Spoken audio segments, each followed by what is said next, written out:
Google has finally released their most incredible flagship phones, the Pixel 6 and the 6 Pro. They're coming with an upgraded camera sensor, a custom processor inside, a new overall design, which definitely brings the Google into the flagship world. As we know that Google and Apple are only two companies in the world which are having their own software on top of their own hardware.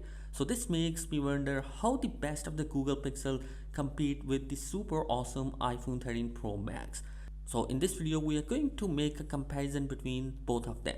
Hey, what's up guys, welcome to another video. So starting from the pricing of both the devices, straightforward, the Google is winner here because it launched their Pixel 6 Pro device in a price tag of $899, which is $300 less than the super awesome iPhone 13 Pro Max. So by bringing this price tag, Google has finally removed the competition in terms of pricing. Google has bringing one of the unique looking design for the Pixel 6 Pro, which make it stand out and different from other smartphone, and honestly I appreciate Google for this unique design. Other areas which Google Pixel 6 Pro improve is how super slim and light the device would be when it compares with the iPhone 13 Pro Max boxier design. Due to its lightweight and easy to hold in hands, this device is going to be super awesome as compared to iPhone 13 Pro Max, which is a little bit on a heavier side when held in the hands. So guys, all those things I have liked for the Pixel 6 Pro devices. There are some areas which I definitely think Google has to improve.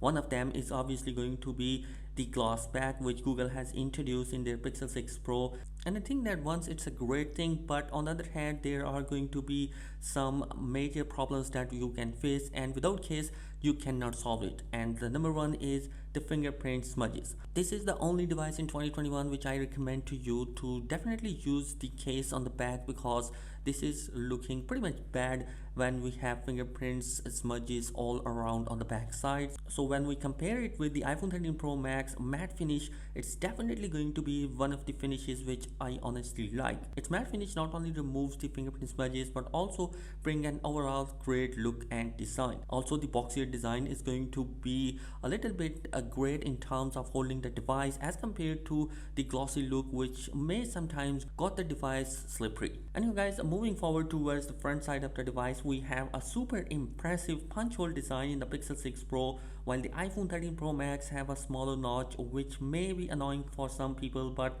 I do kind of like both of these design, and it's not matter to me which device is going to be coming. When it comes to biometric and security, both devices are coming with different approaches. Google Pixel 6 Pro will be coming with an in-display fingerprint scanner, whereas the iPhone 13 Pro Max will be bringing a Face ID into the game, and honestly both of them are incredibly great. Both are secure form of ID, and definitely it depends on your choice which you would like.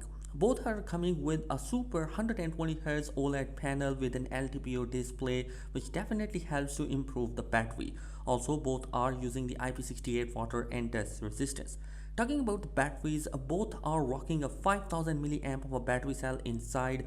Like Apple, Google also didn't ship any charger inside the box, but one area which Google is winning here is the charging department. It comes with a 30 watt of wide charging support as compared to the 20 watt in the iPhone 13 Pro Max, and 15 watt of wireless charging is also coming in the iPhone 13 Pro Max, whereas Google is coming with a 23 watt of fast wireless charging support. So definitely in terms of charging speeds, Google is way ahead. Moving on towards the performance side of the device, this is going to be for the first time Google is bringing their custom processor inside, which is a nice thing. But when it comes to Apple processor, it's a massive powerhouse which helps to perform even better than all smartphone chips which are currently available. So definitely Apple in terms of raw performances is better than the Google Pixel 6 Pro. Now guys, moving forward towards one of the best thing of both the devices are the cameras.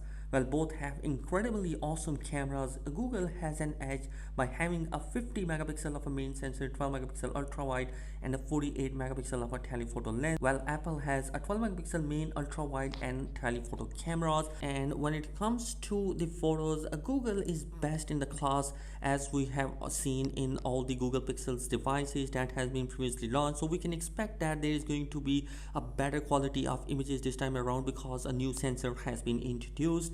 Whereas in terms of video, iPhone 13 Pro Max is definitely going to be one of the best one right now. One of the video quality area where Google is left behind is at the 4K video recording, in which the iPhone 13 Pro Max all cameras are supporting a 4K video recording, whereas the Google Pixel 6 Pro main sensor is only going to support the 4K video recording. So guys, with this new unique design and a better charging speed and upgraded camera, Google finally returned itself into the flagship game.